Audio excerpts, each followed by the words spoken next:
Hi guys, welcome back to the channel. My name is Rita and I'm the cooking nurse, and today I'm going to be teaching you how to make a shepherd's pie. I do not know if you know already, but here we use what we have, and this is the whole history of this dish. So what we need is some minced meat, fresh vegetables, that is tomatoes, onions, garlic, fresh peas and carrots, and whatever vegetables you have really. We have some beef stock, brown beef stock, we have salt, and these carrots that are in a mason jar with water, because this is where we keep them fresh for longer.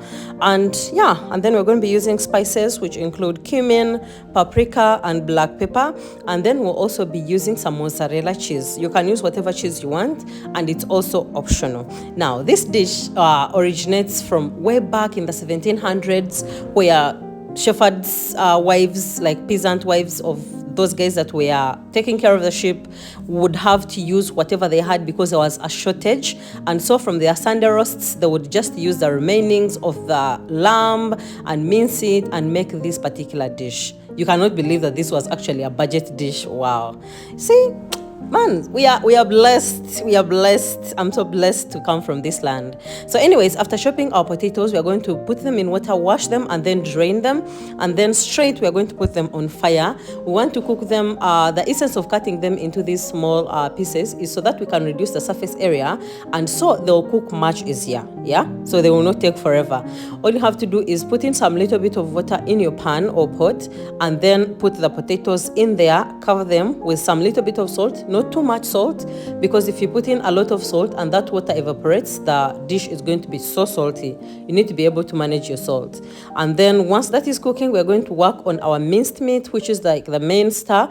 And traditionally they would use lamb, which is the meat of sheep, and like the name, shepherd's pie. The shepherds, take care of the sheep, and even the texture of the dish on top usually is made to mimic the fleece of the wool of the sheep, of the lamb. So what we're going to do now is I'm going to roast the tomatoes in the air fryer so that they are easy to finely chop. And then I'm going to go in with my clarified butter, which is ghee, boiled ghee. By the way, I sell this one. Do reach out on Instagram. And then I'm going to fry my ground meat, seasoning it with salt and black pepper, and then I'm going to cook it down until all the water has evaporated and it's just the fat that is melting. You need to get good minced meat, by the way, for you to be able to get the best. Otherwise, other people even mince offals and mix all the fats and everything that is not even edible in real life. So you want to be sure the source that you're getting your meat from is good. Once the meat is cooked and the water has been produced, we are going to go in with our frozen fresh peas. This is so we can keep or maintain the color of the peas. Yeah, that is my friend Martina trying to get some footage. Hi Martina, I hope you watch this one.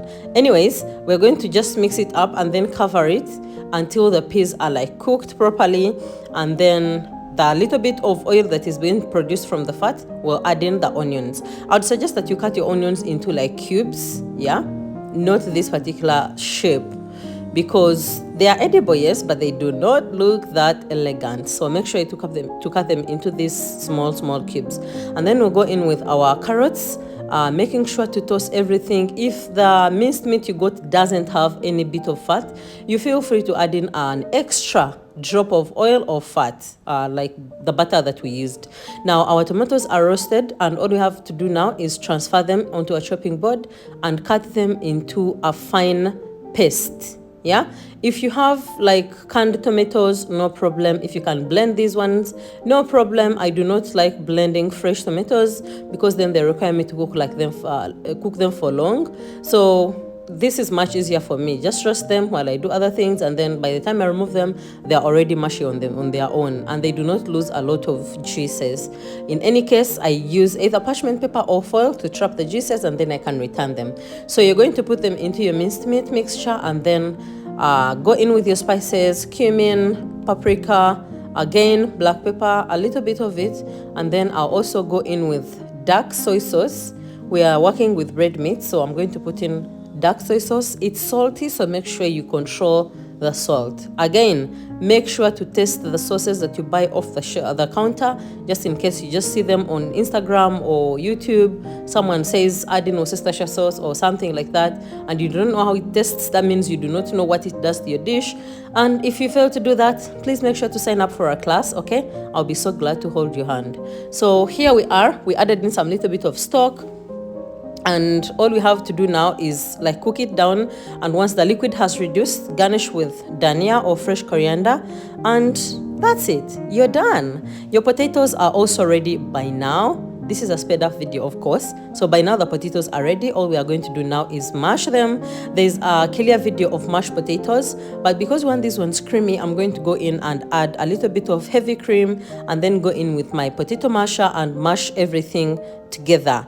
I'm gonna grate in some mozzarella. Yeah, I said you can use Parm, you can use any cheese that you want, that you prefer, but I'm going to be using mozzarella because it's readily available for me and it's cheap, okay? We're not trying to spend a whole leg on one piece of cheese here. Okay, anyways, this is also optional for people who are like lactose intolerant or something like that. But you get, why? Anyways, mash everything together until it's like creamy.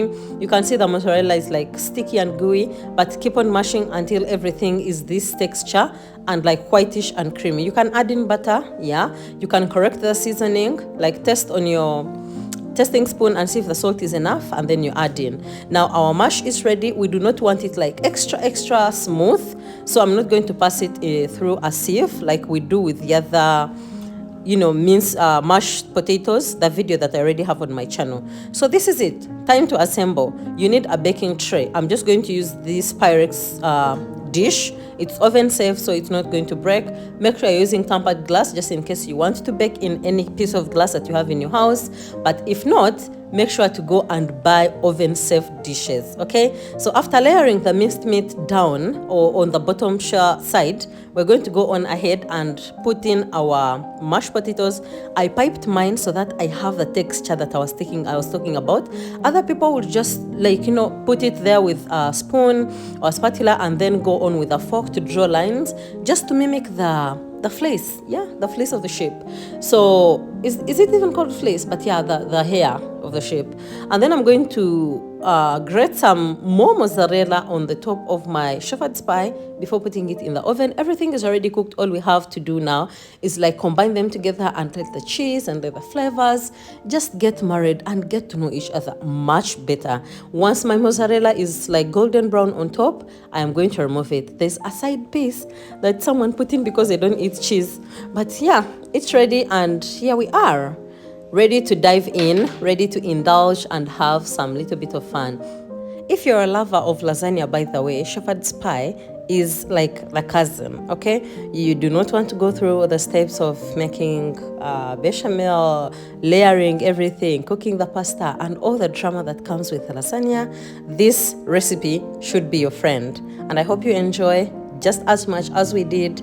Please subscribe if you haven't subscribed. Once again, give this video a like, leave me a comment, and share with your friends. You never know who would actually be interested in this particular video types or content type. So I'll be seeing you soon in my next videos. Bye.